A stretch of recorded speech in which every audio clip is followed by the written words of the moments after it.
What's up, guys? If you're new to the channel, I'm Ray Sid and this is Life is Easy. So guys, we've been gone for a little bit, haven't had a lot of car tours recently, but today we have the C63 AMG. So guys, this is a 2017 C63 AMG. It has upgraded front end here, has some blacked out wheels, blacked out trim pieces. And guys, let me tell you, the C63 is sick. It's a blast to drive. So I know we went kind of all over the place. We've been electric, we've been with the Corvette. This isn't a European muscle car. This right here is gonna be most similar to anything that you're thinking, Chevy, Corvette, any kind of Mustang. The way this car drives, it has a lot of low end torque, a lot of low end grunt, and this thing is really a muscle car. As soon as I cut the car on, I knew this was the one. I knew how it was gonna drive the second I turned the car on. I love cars like that, where you sit in the cockpit, you get in the seat, and you're like, okay, I can go off in this thing right here. That's how I felt the second I got in the C63 AMG. So guys, I love the design of the car. It is very similar kind of to the other C series. It doesn't necessarily stand out that much from the C series, but it's a real different car from the C series. When you see that AMG badge, that 63, this ain't the 40, this ain't, it gotta be a 63. And this is the C63 AMG, guys. So today we're gonna drive it around a little bit. We're gonna take it out to the desert.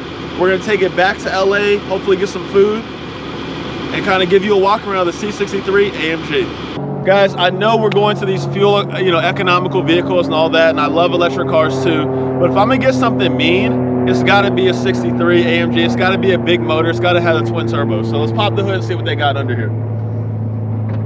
I know most of these new cars, you really can't see anything, so we'll see what we can actually see. First things first, I mean, you see the big AMG on top of the hood to let you know that it's the race car, it's the race motor. This ain't the regular schmegular one. This is the one right here.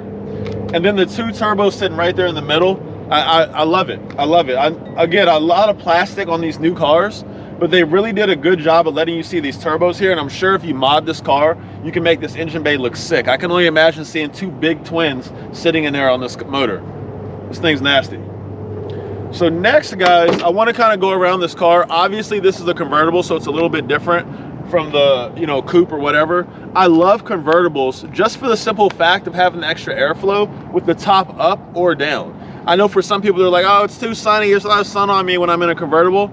The cool thing you can do in a convertible is have the top sitting up and then still lower all the windows in the car, including the rear quarter window that normally doesn't lower. You can drop them all down and just have open air flowing all through the cabin.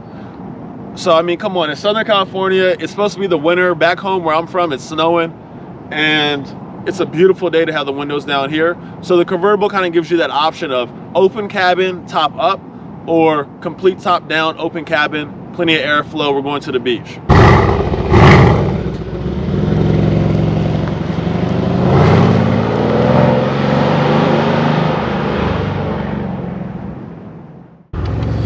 All right, guys, so we put the top down in this thing, and it's a whole different experience. I already knew it was gonna sound like that with the top down, but every downshift, this thing's just screaming at you.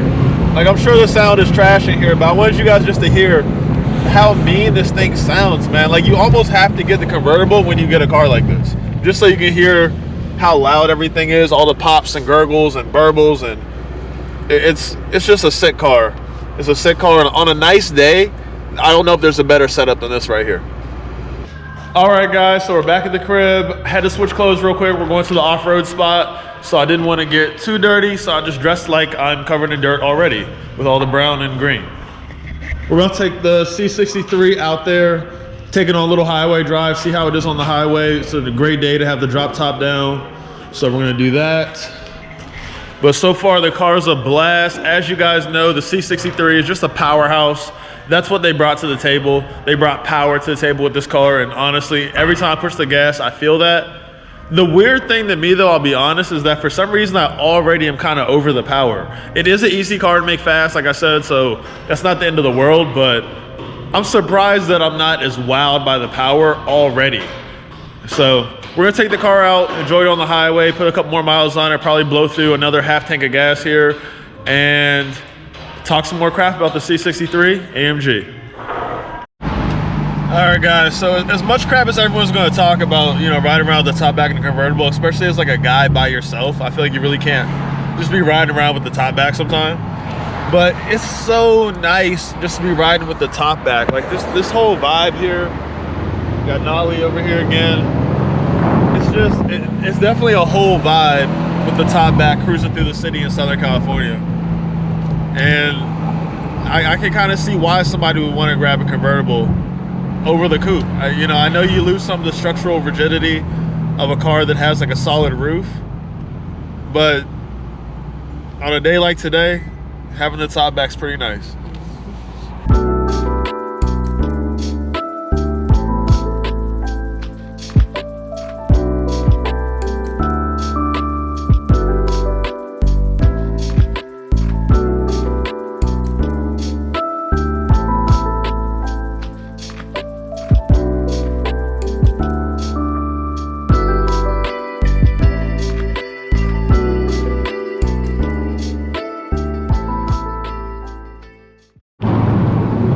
Alright guys, so we're headed out here to Palm Springs. We're on the highway, and I had to put the top up just, you know, a little bit better for the wind noise, stuff like that.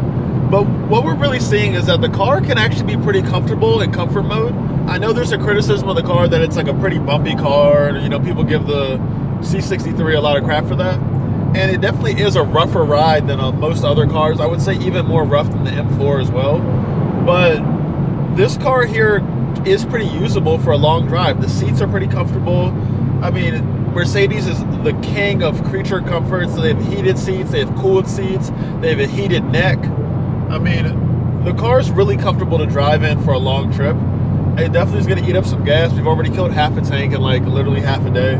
So the car definitely blows through some gas, but they've set up the car where it has kind of a dual identity, like a lot of these newer cars, where the car is able to be super comfortable, and then you flip a switch and the exhaust is loud, the suspension's tight, and the car is pretty much a race car.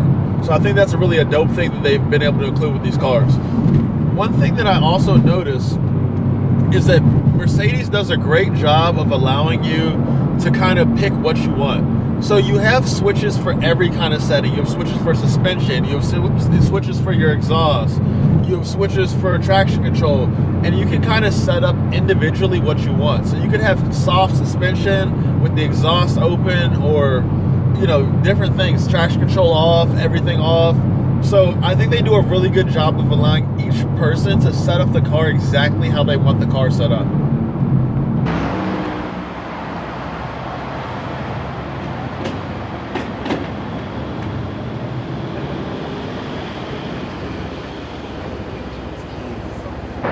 All right, of course the C63 needed gas. What else would a big V8 twin turbo possibly need besides gas? So here we are. Had to stop real quick. The other front end actually makes a huge difference, I'll be honest. You know, I know obviously this is a little bit different from a stock one, and that throws you guys off a little bit, but I really like this new front end on the car. I'm sure it's a pretty cheap mod, and it really makes a whole world of difference on just how clean the front end of the car looks. I'll cut in a picture of the regular C63 from 2017 so you guys can see. But of course, filling up the car, the tank's not crazy. You know, coming from the i8 with that baby tank, every time I pay more than $30 for gas, I get kind of upset. But honestly, the car's not too bad. You know, the V8 twin turbo is probably a lot better than that V8 6.2 liter was back in the day, and the car still feels pretty quick.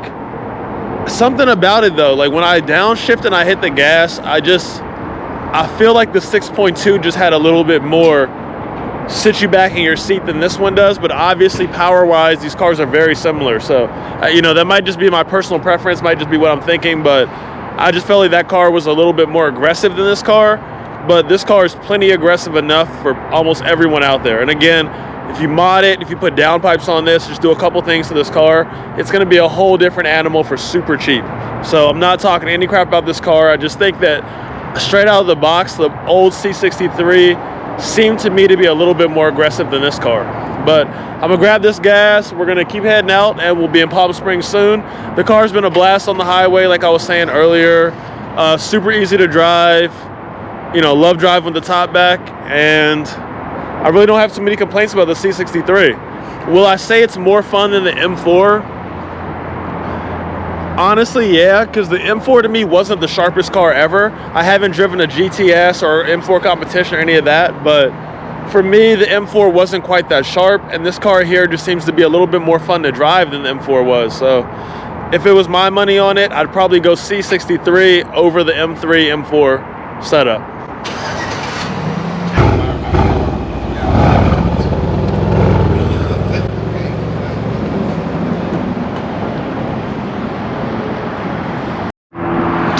All right, so scratch that. We actually did not go ATV riding. So this is the spot right here. We're literally kind of like out here, side of the road, middle of the desert. Obviously, we were trying to go ATV riding, but there were just hella people when we pulled up, and the line is super long, and we saw outlets as we were pulling up. So we're about to head over to the outlets with the car, kind of go that route and play with the car a little bit more. So to the outlets we go. All right, guys, so we're finally leaving the outlets. We're headed back to LA area. And if I think of one word for the C63, it's just fun.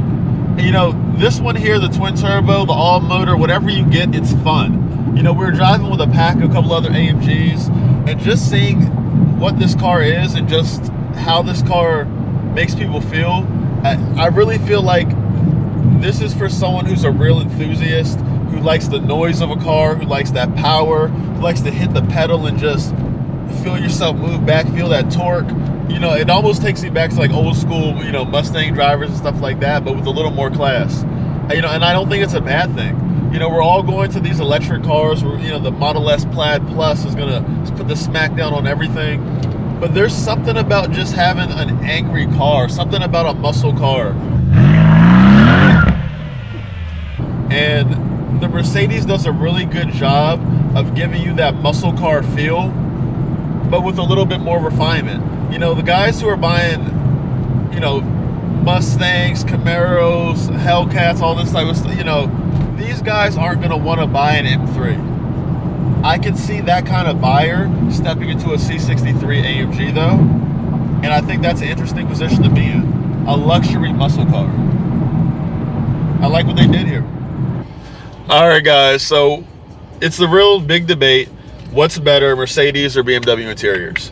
And I really feel like both those interiors are different. Obviously, Mercedes is more geared toward luxury. BMW is more geared toward the sports side. And some of you guys are probably looking at me like I'm crazy. Like, obviously, Mercedes has the better interiors. But coming from two cars that are 2017 BMWs to a 2017 Mercedes, I really like the interface a little bit better with BMW. Like, there's a lot of stuff going on down here for Mercedes, but it just has almost too much going on. Like, one wheel would make a little more sense to me, and I'm sure if I owned the car I would understand everything a little bit better. But for BMW, it's a lot easier for me to just hop in and move around and use the infotainment system. I will say I do like the Mercedes heads-up display here. I like the gauges. I like how everything is still analog. You know, everything is going to digital. The i8's digital. Like, even the new Mercedes, you look at the G-Wagon, they have 2 screens.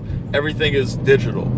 So it is kind of nice to still see the needle swinging on the tachometer when I'm driving a Mercedes. Like, something about that feels sporty. Something about when I hit the gas and I see the tach spinning. I really love that. And it's something about it being digital. It just doesn't quite feel the same as it does when the needle actually spins around. So I will say I really like this setup. I love the steering wheel shape. I love how the steering wheel feels. It really is a pleasure to drive.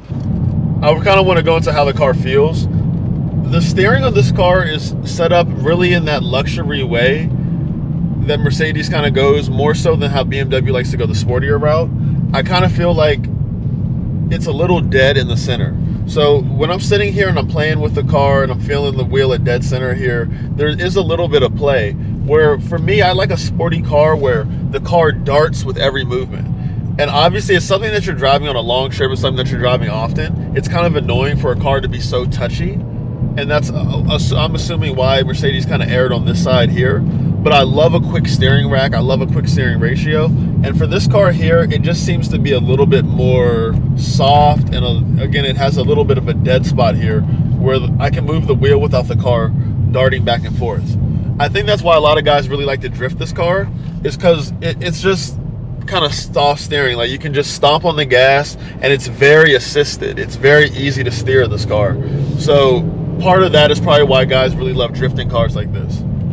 But for me, I don't know. The steering's a little bit soft. I think if they sharpened up the steering, especially on the AMG models, I think that would make me like the car a lot more. But again, it's that muscle car thing. Muscle cars weren't precision instruments. Muscle cars are muscle cars. All right, guys, we're back in LA, coming through a couple little canyons here, and the car's still fun. You know, I know I was saying I'm not wowed by the power anymore. I'm definitely not wowed by the power anymore, but every time you hit the gas, every time I hear the exhaust,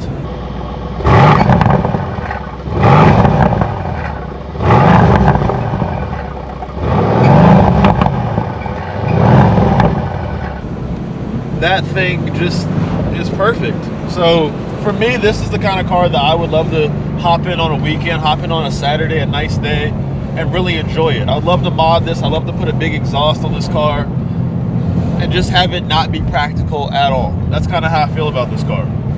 I know obviously with the storage space, you guys check out the trunk, there's like no space at all. With the top back, even less space. But you know, this car doesn't need to be the most practical car. It's the C63 AMG. If you wanted practical, you would have got the C300, the 45, the whatever else. This car is not practical. And that's what I like about it. Guys, if you enjoyed this video, please like, subscribe. The likes help us out, the subscribes help us out, sharing helps it out. Comment, tell me what cars you want to see. Next week I got a little road trip coming with the i8 and maybe some other footage as well. So guys, enjoy. Peace.